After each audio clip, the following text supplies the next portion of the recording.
Hello students, welcome to my channel easy learning accounts. और आज की इस वीडियो में हम हमारे P&L एप्रोविएशन अकाउंट को ही आगे बढ़ाएंगे, जो कि हमने अपनी प्रीवियस वाले लेक्चर में आपको P&L एप्रोविएशन अकाउंट का कंप्लीट फॉर्मेट बताया था।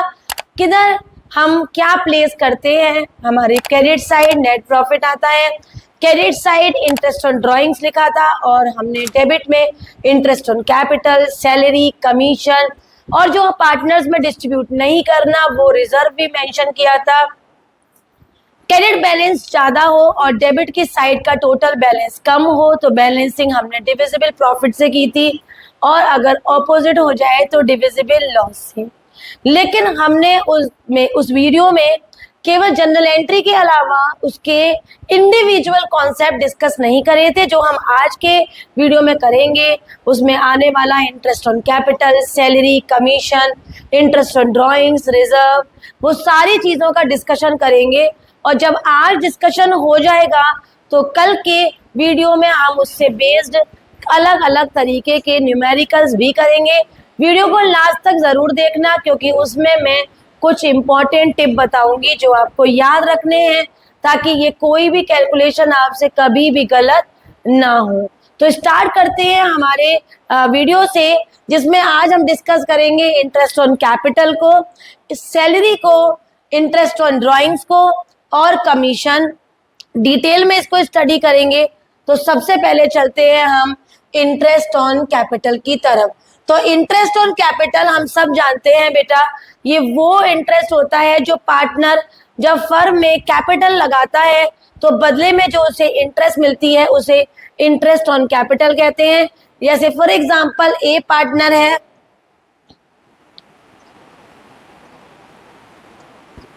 और बी पार्टनर है। ए ने अपने बिजनेस में 10 लाख रुपए का कैपिटल लगाया और दूसरे ने अपनी फर्म में 5 लाख रुपए का कैपिटल लगाया। अगर इनका 10% इंटरेस्ट ऑन कैपिटल कह रहा है तो 10 लाख का हमने 10% निकाल लिया, तो 1 लाख का आईओसी आ गया ए का, और इस तरीके से 50,000 का आईओसी आ जाएगा बी का। ये हमारा केस 1 हो गया। इस तरीके का क्वेश्चन, मतलब पहला पैटर्न मान लीजिए इंटरेस्ट ऑन कैपिटल का। अब इंटरेस्ट ऑन कैपिटल के और भी कुछ पैटर्न्स हैं, जैसे देख लेते हैं।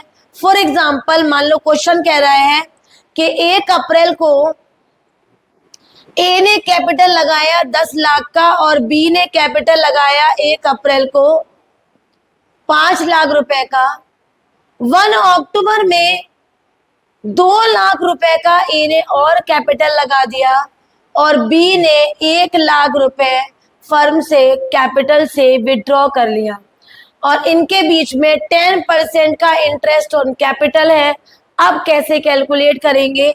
तो बच्चों पहले 1 अप्रैल से अप्रैल, मई, जून, जुलाई, अगस्त, सितंबर 6 महीने पे इंटरेस्ट लगाएंगे 10 लाख पे, क्योंकि जब पार्टनर को इंटरेस्ट मिलेगा तो पहले 6 महीने उसको 10 लाख पे ही इंटरेस्ट मिलेगा।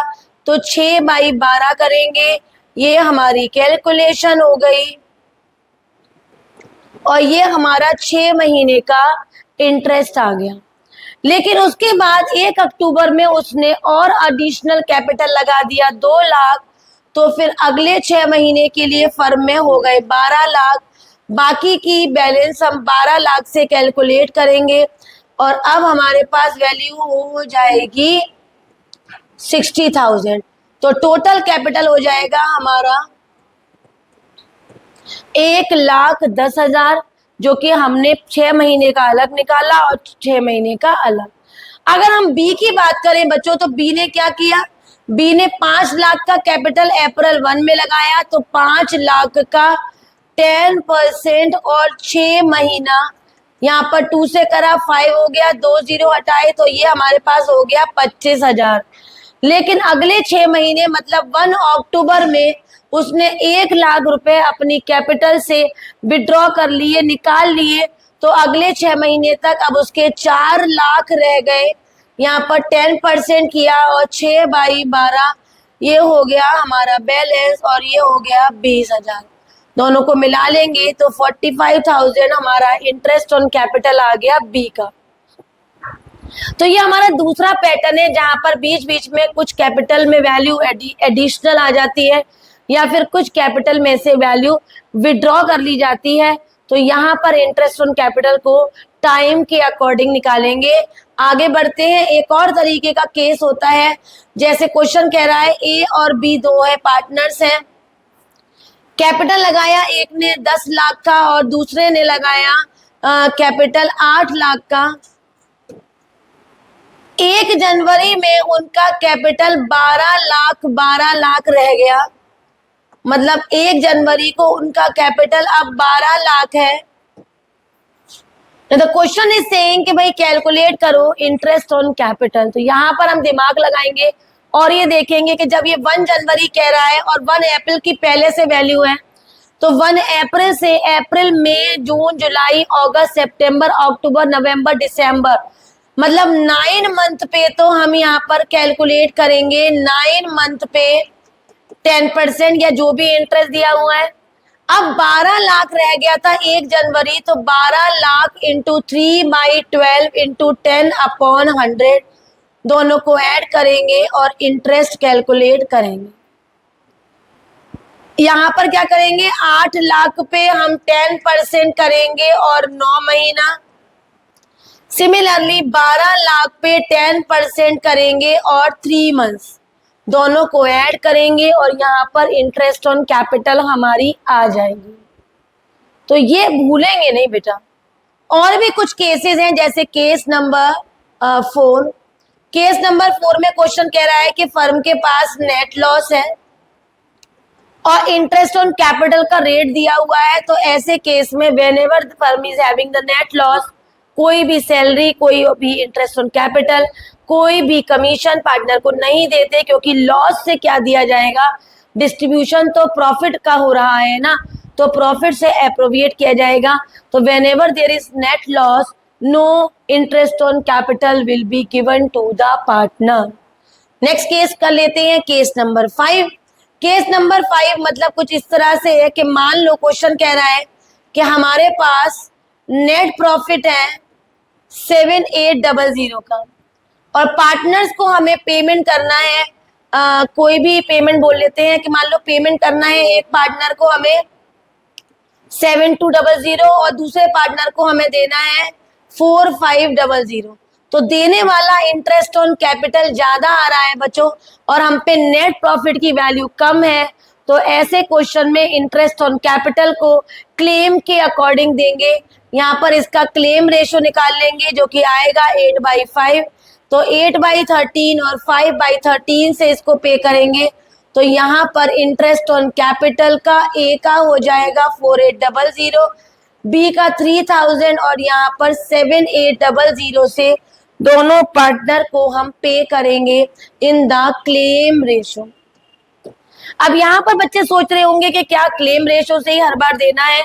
अगर ये देना जरूरी हो जाए, मतलब अगर ये एक चार्ज हो जाए तो क्या करेंगे? तो जब भी बच्चों कोई भी वैल्यू चार्ज में कहा जाएगा या कंपलसरी हो जाएगा देना, तो सेम क्वेश्चन को फिर हम किस तरह करेंगे। ये 7800 है, पेमेंट देने की वैल्यू थी 7200 और 4500, इन दोनों को ऐड करेंगे 5 6 7 और 7 8 9 10 11, ये 11700 यहाँ लाएंगे, 11700 यहाँ और बाय डिविजिबल लॉस से बैलेंस करेंगे। ये काम कब करेंगे बच्चों? जब इट्स अ चार्ज, जब भी ये वैल्यू चार्ज की होगी। तो हमने 4-5 तरीके के पैटर्न किए।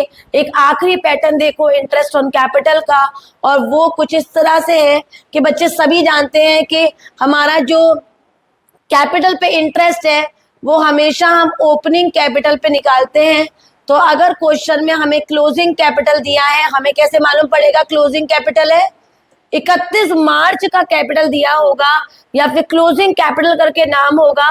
तो अगर ऐसा है तो हमें क्या करना है, हमें उसको ओपनिंग में कन्वर्ट करना है, क्योंकि बेटा इंटरेस्ट हमेशा हम ऑर्डर में देते हैं। अगर मान लो हम अप्रैल है, मई है, जून है, जुलाई है, अगस्त है, सितंबर है, अक्टूबर है, नवंबर है, दिसंबर है, जनवरी है, फरवरी है और मार्च। तो अगर हम इंटरेस्ट लगाएंगे तो पूरे टाइम की, मान लो आप कह रहे हो कि अप्रैल मई जून जुलाई, उसने 1 जुलाई को फर्म में कैपिटल लगाया, तो हम जुलाई से अगस्त, then सितंबर, अक्टूबर, नवंबर, दिसंबर, जनवरी, फरवरी, मार्च, इस तरह से इंटरेस्ट देंगे। और अगर 31 मार्च का हमें कैपिटल दिया है तो हम बैक चलेंगे, पहले वहीं पर पहुंचेंगे जब हमने उसको कैपिटल दी होगी फर्म को एज अ पार्टनर। तो हमेशा ओपनिंग कैपिटल में अपने आप को लेकर आते हैं, तभी उसके बाद उस पर इंटरेस्ट लगती है। तो कभी भी कोई बच्चा क्लोजिंग कैपिटल पे इंटरेस्ट नहीं लगाएगा। क्लोजिंग कैपिटल में ओपनिंग में कन्वर्ट करने के लिए हमारे पास क्वेश्चन में ड्राइंग्स होगी, हम ड्राइंग्स को ऐड कर देंगे, क्योंकि बेटा हम उल्टा उल्टा जा रहे हैं, हम क्लोजिंग से अपने आप को ओपनिंग पे पहुंचा रहे हैं। तो जितने भी फायदे हुए हैं उन सबको लेस, और जितने भी लॉसेस, कम हुआ है पैसा फर्म का, उन्हें ऐड करेंगे। तो ड्राइंग्स होगी, उन्हें ऐड कर देंगे, लेस कर देंगे प्रॉफिट को, ऐसे ही ऐड करेंगे। अगर एडिशनल कैपिटल होगा तो उसको ऐड कर देंगे, और अगर कोई भी लॉस हुआ होगा तो उसको ऐड करेंगे। तो लॉसेस एंड ड्राइंग्स को हमें ऐड करना है, प्रॉफिट एंड एडिशनल कैपिटल को लेस करना है, और जो हमारे पास बैलेंस आएगा वो होगा हमारा ओपनिंग कैपिटल, और फिर इस ओपनिंग कैपिटल पे हम इंटरेस्ट निकाल लेंगे। ठीक है, फॉर एग्जांपल मान लो क्वेश्चन कह रहा है कि हमारे पास क्लोजिंग में कैपिटल 15 लाख और 9 लाख है, उसने ड्राइंग्स कर दी 1 लाख 1 लाख दोनों ने, हमने 1 लाख ड्राइंग्स ऐड कर दिया, हमारे पास वैल्यू आ गई 16 लाख और 10 लाख। अब प्रॉफिट कह रहा है हमारे पास कि हमारे पास प्रॉफिट दे रखा है 12 लाख रुपए का, और रेशो दे रखा है इक्वल 1:1। हमने 6 लाख यहाँ माइनस किया, हमने 6 लाख यहाँ माइनस किया, और माइनस करके हमारे पास वैल्यू आ गई 10 लाख और 4 लाख। अब ये ओपनिंग जैसे ही हमारा आया, इस पर हम इंटरेस्ट निकालेंगे और फिर उस इंटरेस्ट को कैलकुलेट करके शो करेंगे इन द क्वेश्चन। तो इस तरीके से हमें याद रखना है इंटरेस्ट ऑन कैपिटल को कैसे कैलकुलेट करते हैं। इसके बेस जितने भी इंपॉर्टेंट न्यूमेरिकल्स हैं वो हम कल की वीडियो में करेंगे, आज केवल कॉन्सेप्ट्स को डन करेंगे। अब इंटरेस्ट ऑन कैपिटल हमारा डन हो गया, तो अब हम लोग पहुंचते हैं हमारे नेक्स्ट कॉन्सेप्ट पे, जिसका नाम है इंटरेस्ट ऑन ड्राइंग्स। नेक्स्ट है हमारा इंटरेस्ट ऑन ड्राइंग्स। तो इंटरेस्ट ऑन ड्राइंग्स क्या है बच्चों? ड्राइंग्स क्या होता है? पर्सनल यूज के लिए कुछ भी विड्रॉ करना, उसको ड्राइंग्स कहते हैं। ड्राइंग्स दो तरीके की होती है, रेगुलर ड्राइंग्स और इरेगुलर ड्राइंग्स। अगर हम ड्राइंग्स रेगुलर मोशन में कर रहे हैं तो ये रेगुलर, और अगर कभी कभी ड्राइंग कर लेते हैं, विड्रॉ कर लेते हैं, तो वो होती है इरेगुलर ड्राइंग्स। तो सबसे पहले हम पढ़ेंगे रेगुलर ड्राइंग्स के बारे में और रेगुलर ड्राइंग्स का फॉर्मूला तैयार करेंगे। तो सबसे पहले हम पढ़ेंगे हमारा point regular drawings. Regular interval में करने वाली ड्राइंग्स, उसको हम रेगुलर ड्राइंग्स कहते हैं।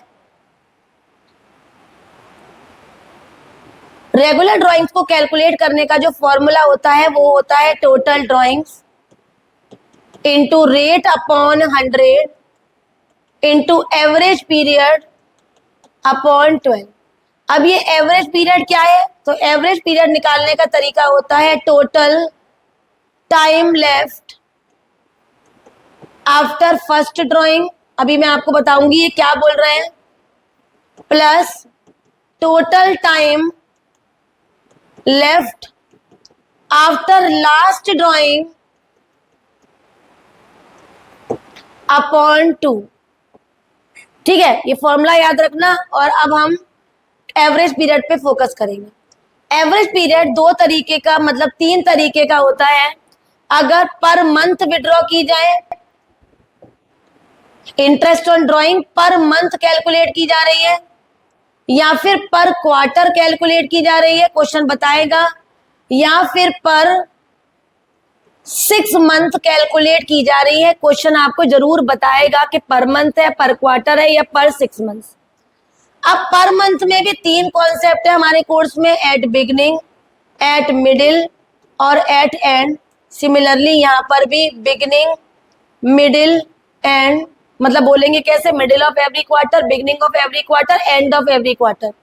और 6 मंथ्स का क्या है बच्चों? Middle of every 6 months, beginning of every 6 month, end of 6 month.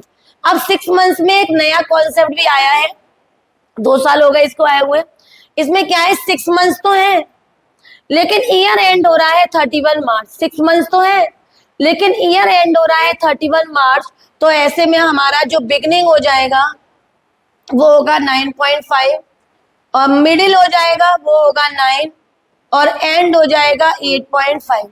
अब ये जो कैलकुलेशन मैंने लिखी है आप लोगों के लिए, ये मिडिल, बिगनिंग, एंड, ये सब इनको कैलकुलेट के करने से पहले इनकी वैल्यूज एवरेज पीरियड की मैं डायरेक्ट लिख के दिखा रही हूँ आपको कि अगर आपको इनका फॉर्मूला करके नहीं निकालना है तो डायरेक्टली कैसे याद होगा। पर मंथ में मिडिल का 6/12 होता है एवरेज पीरियड, बिगनिंग में 6.5 हो जाएगा और एंड में हो जाएगा हमारा 5.5, मतलब आधा बढ़ा दिया और आधा घटा दिया।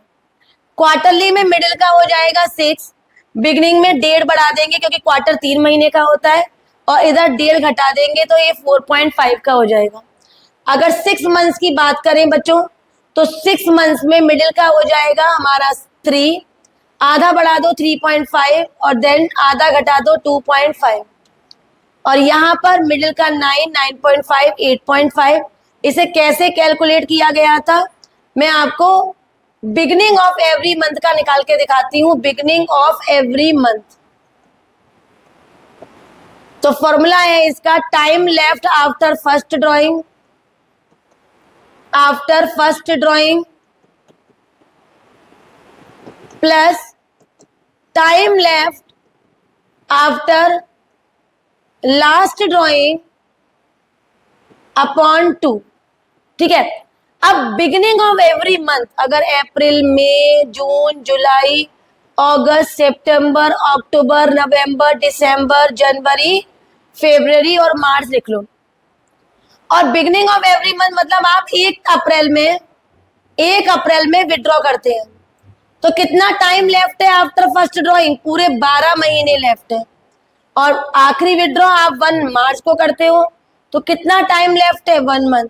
तो 12 + 1/2 = 13/2 = 6.5, जैसा कि हमने अभी निकाला भी था 6.5। अगर मिडिल ऑफ एवरी मंथ करें तो 15 अप्रैल को विड्रॉ करोगे तो कितना टाइम लेफ्ट है, आप बोलोगे 11.5 लेफ्ट है। 15 मार्च को विड्रॉ करोगे तो time left after last drawing 0.5, 12/2 = 6। और एंड ऑफ एवरी मंथ करोगे तो टाइम लेफ्ट 30 अप्रैल के बाद कितना टाइम लेफ्ट है, 11, और 31 मार्च के बाद कितना टाइम लेफ्ट है, 0/2 = 11/2 = 5.5। तो इस तरीके से हम लोग एवरेज पीरियड निकालते हैं। आपको क्वार्टरली का भी निकाल के दिखा देती हूँ। मान लो क्वेश्चन कह रहा है बिगिनिंग ऑफ एवरी क्वार्टर, तो अप्रैल, मई, जून का हमने एक क्वार्टर बनाया, जुलाई, अगस्त, सितंबर का हमने एक क्वार्टर बनाया, अक्टूबर, नवंबर, दिसंबर का, देन जनवरी, फरवरी और मार्च। अगर हम beginning of every quarter withdraw करते हो तो कितना टाइम लेफ्ट है, 12, and and of every quarter मतलब 1 जनवरी का आखिरी क्वार्टर है उसमें विड्रॉ करते हो तो कितना टाइम लेफ्ट है, 3, 15/2 = 7.5। मिडिल ऑफ एवरी क्वार्टर मतलब 15 में कितना टाइम लेफ्ट है, 10.5, 15 फरवरी 1.5 = 6।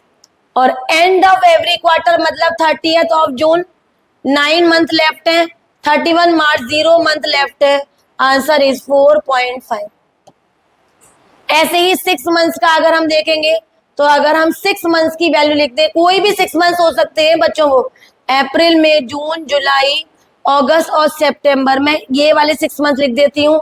1 अप्रैल को विड्रॉ करोगे बिगिनिंग, देन 6 आर लेफ्ट, 1 सितंबर 1 इज लेफ्ट, 7/2 = 3.5।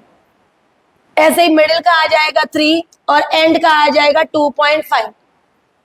लेकिन ये 6 मंथ्स है, लेकिन एंड हो रहा है 31 ऑफ मार्च, अक्टूबर, नवंबर, दिसंबर, जनवरी, फरवरी, मार्च। तो बिगिनिंग में हो गए पूरे 12 मंथ लेफ्ट और 1 सितंबर को विड्रॉ आखिरी करोगे क्योंकि 6 महीने है ना बच्चों, तो 7 मंथ लेफ्ट, 19/2 = 9.5।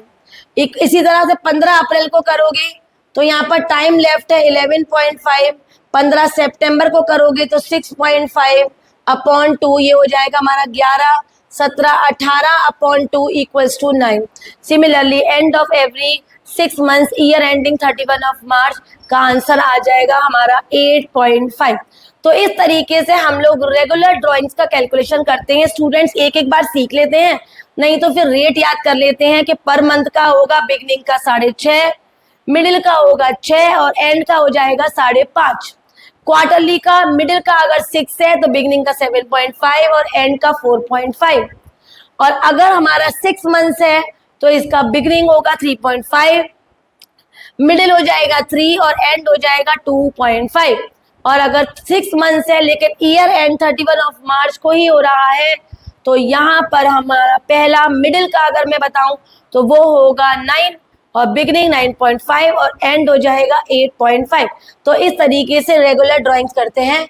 इरेगुलर ड्राइंग्स की अगर बात करें तो बच्चों इरेगुलर ड्राइंग्स का क्या हाल है, इसमें हम प्रोडक्ट मेथड का यूज करते हैं और इसको निकालने का जो फॉर्मूला होता है वो होता है टोटल ड्राइंग्स। आप इस टोटल ड्राइंग का मतलब समझते हो?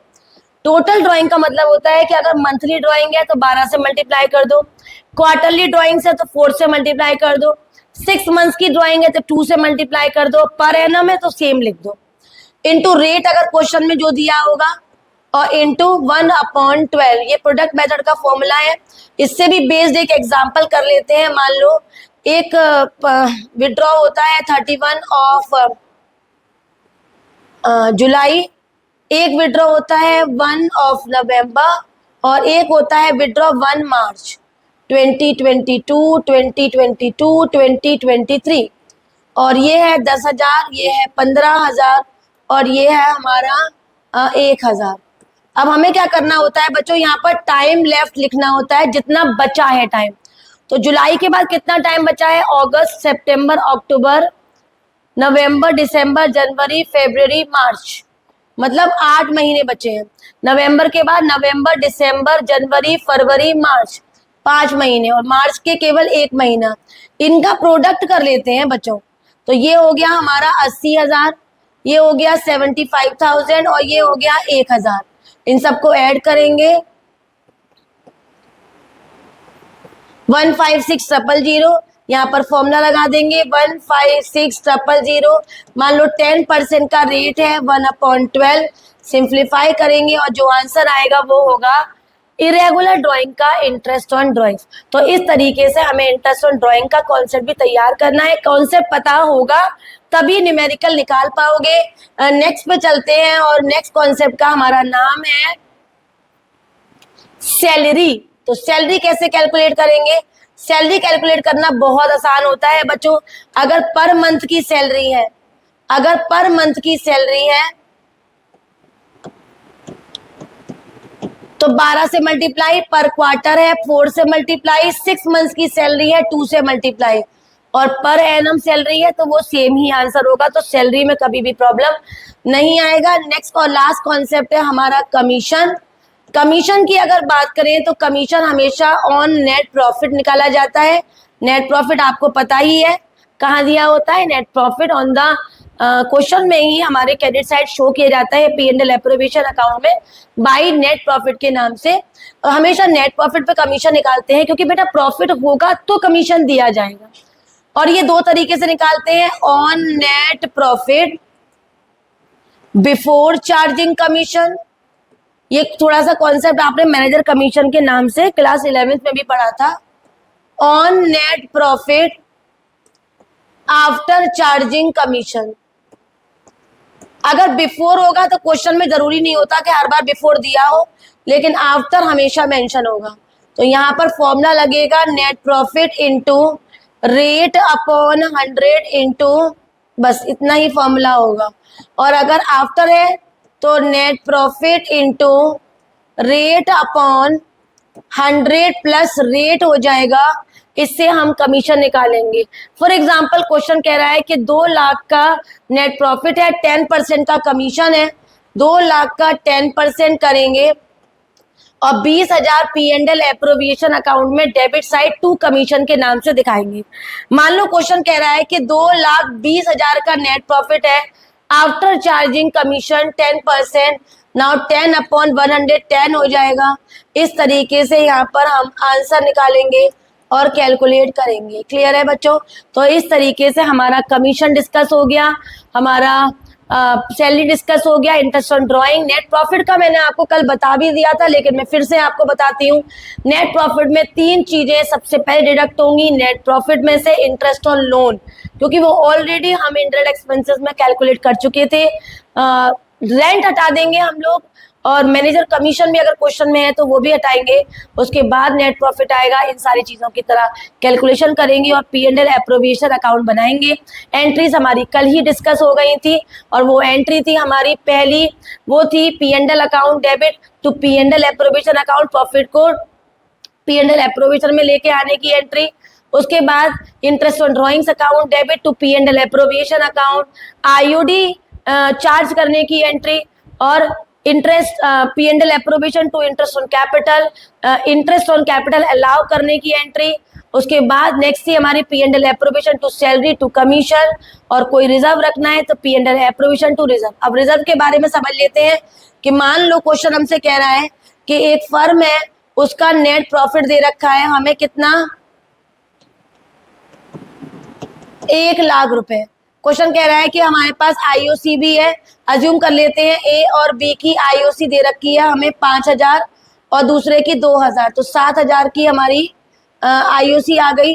क्वेश्चन कह रहा है कि इस 1 लाख के नेट प्रॉफिट में फर्म ने 50,000 रिजर्व में रख लिए, तो यहाँ पर हमने 2 रिजर्व लिख दिया 50,000, और यहाँ हमने बैलेंस किया, ये आ गया हमारा 1 लाख। 1 लाख में से 57 को माइनस किया तो ये हो गया हमारा 43, और इस तरीके से हमने 2 डिविजिबल प्रॉफिट का बैलेंस किया। तो रिजर्व हमें पहले से बता रखा होगा कि नेट प्रॉफिट में कितना वैल्यू हम रिजर्व में रखें, बाकी इसका कोई खास रोल नहीं है, और पार्टनर्स कैपिटल अकाउंट में ब्रॉट डाउन भी नहीं होगा।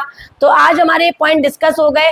कल की वीडियो में सबसे पहले तो मैं आपको बताऊंगी पार्टनर्स कैपिटल अकाउंट, वो फ्लक्चुएटिंग एंड फिक्स्ड मेथड के साथ, उसको डिटेल में स्टडी करेंगे, और फिर उससे बेस्ड अब तक का पढ़ाया हुआ सारे न्यूमेरिकल डिस्कस करेंगे। आपको कोई क्वेश्चन नहीं आता है तो आप मुझसे जरूर पूछे, इंस्टा पे पूछ सकते हैं, महाजन ईशा के नाम से मेरी ID है, वहां पर क्वेश्चन भेजिए, मैं आपको जरूर सॉल्व करके दूंगी। अगर कोई भी ऐसे ही नॉर्मल डाउट है तो आप कमेंट करके पूछ सकते हैं। और ये एक जो काम जो मैं हमेशा आपसे कहती हूँ वो है, आपको वीडियो को अच्छी लगी हो तो बहुत सारे लोगों में शेयर करिए, लाइक करिए वीडियो को, चैनल को सब्सक्राइब करना प्लीज बिल्कुल भी मत भूलना।